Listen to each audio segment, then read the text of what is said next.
O propósito espiritual da sua encarnação pode ser praticamente qualquer coisa, e embora eu não possa te falar qual o seu propósito em específico, eu posso te dar um mapa para descobrir. Então hoje eu vou falar de 4 tópicos comuns encontrados nos livros de reencarnação: missão da alma, desafios e lições, contratos com outras almas e karma. Eu espero que esse vídeo possa te ajudar a entender o ponto de vista da alma quando ela decide ter uma experiência humana.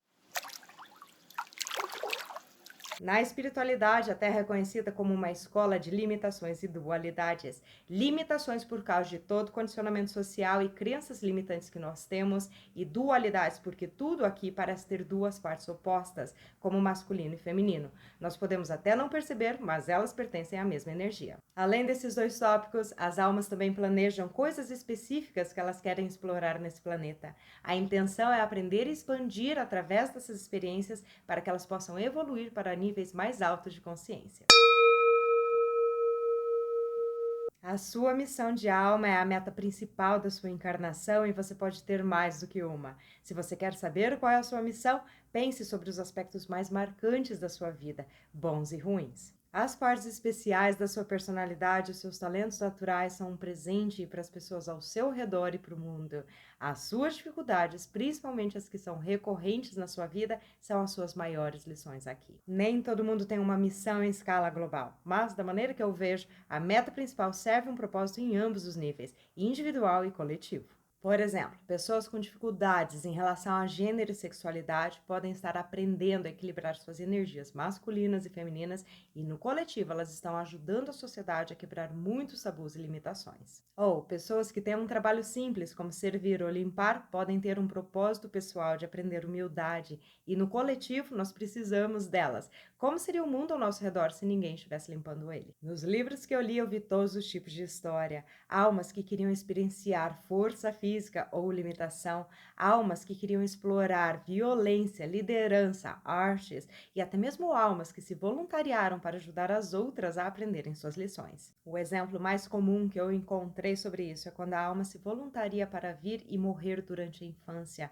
para que os adultos possam aprender algo com aquela experiência, como desapego ou até mesmo compaixão. Tem até mesmo algo chamado vida de descanso. Se você nunca ouviu falar disso, ela acontece quando a alma teve muitas reencarnações difíceis e ela decide dar um tempo das lições e ter apenas uma experiência fácil e relaxante. É difícil cobrir tudo porque é um assunto muito amplo. Então, se você quer aprender mais, eu recomendo que você leia sessões de hipnoterapia de vidas passadas. Os livros do Michael Newton, A Viagem das Almas e O Destino das Almas, são um ótimo material para começar e eles vão te ajudar a entender melhor como que funciona.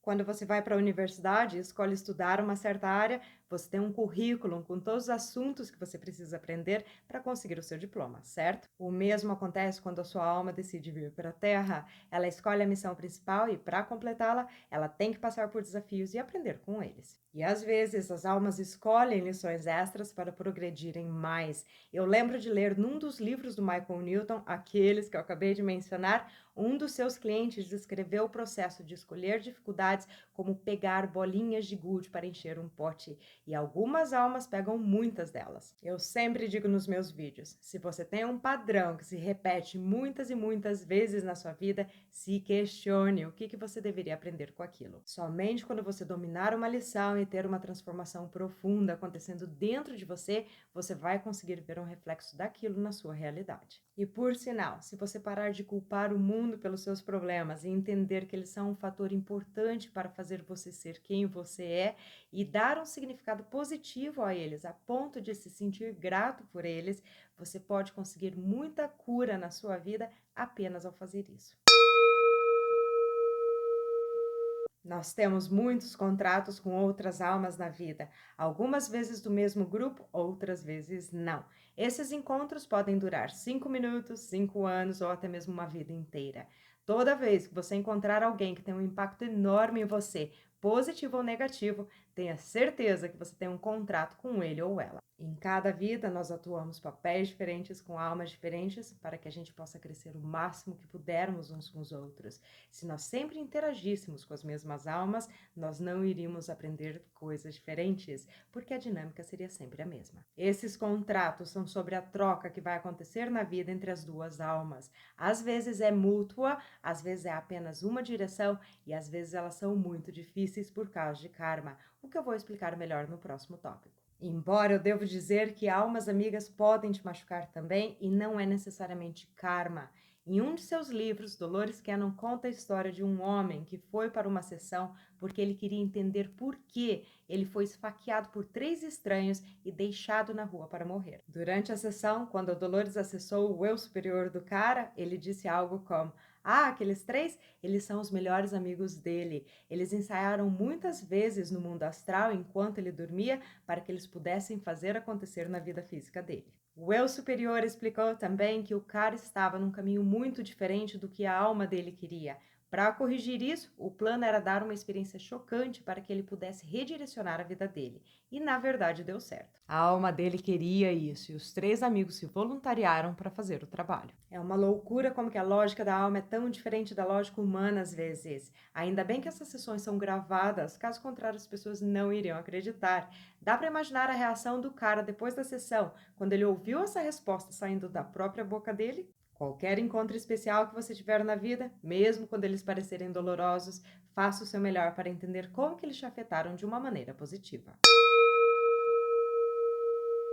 Muitas pessoas falam sobre karma, mas não são muitas que realmente entendem o que ele é. A ideia geral é que karma é o pagamento por algo ruim, e não é assim que funciona. Nós somos acostumados com a ideia de julgamento e punição, mas eles não existem no mundo espiritual. Eu sei, levou um tempo para eu entender e aceitar isso também. Em todos os livros espirituais que eu li e da minha experiência pessoal com seres de luz do outro lado, eu posso te dizer que eles nos amam incondicionalmente. Não importa o que a gente faça. Eles não nos julgam, eles nos guiam para crescer espiritualmente. Nós que julgamos a nós mesmos sobre as coisas que poderíamos ter feito melhor. Então, o que é karma? É sobre equilibrar energias. Se lembra, é uma escola de dualidades. Para dominar cada aspecto dela, nós precisamos experienciar os dois lados. Dessa maneira, nós conseguimos entender o todo. Você não pode compreender a luz se você não experienciar a escuridão. Você não consegue aprender o quanto a vida é preciosa se você não tiver ela sendo tirada de você por um motivo estúpido. Dá para ver como que funciona? Eles são como 2 lados da mesma moeda. Agora, karma entre almas é uma outra história. Algumas almas arrastam karma por muitas vidas, porque elas ainda não aprenderam a perdoar e deixar ir. Toda vez que eu assisto um filme que tem vingança, me lembra como que o karma é criado e mantido entre 2 almas, e às vezes leva muitas vidas até elas entenderem como dissolvê-lo. O seu apego à ideia de que alguém te deve alguma coisa e deve pagar por isso é o que cria karma. E às vezes, mesmo após a morte, a alma carrega esse sentimento. Você pode dissolver karma instantaneamente se você se desapegar desse tipo de ideia, perdoar e liberar a pessoa. Outra coisa que eu quero mencionar nesse tópico é sobre o que algumas pessoas que acreditam em reencarnação pensam sobre aqueles que têm deficiências físicas. Eu já ouvi muitas vezes elas dizerem algo como: provavelmente eles são assim porque eles estão pagando por algo muito ruim que eles fizeram numa vida passada. E, sinceramente, isso não é legal. Uma alma pode escolher um corpo imperfeito por muitos motivos diferentes. Pensa nisso. Essa experiência humana já é difícil o suficiente. Dá para imaginar o quão mais difícil é para elas? Para mim, elas são um exemplo de força e determinação. Então, por favor, vamos ser menos julgamentais e ter mais compaixão pelos outros. E vamos aprender e praticar mais amor incondicional. Esse mundo precisa muito disso. Eu espero que meu vídeo hoje tenha te ajudado a entender os aspectos mais importantes da sua vida através da perspectiva da sua alma. Muito obrigada por assistir e até a próxima!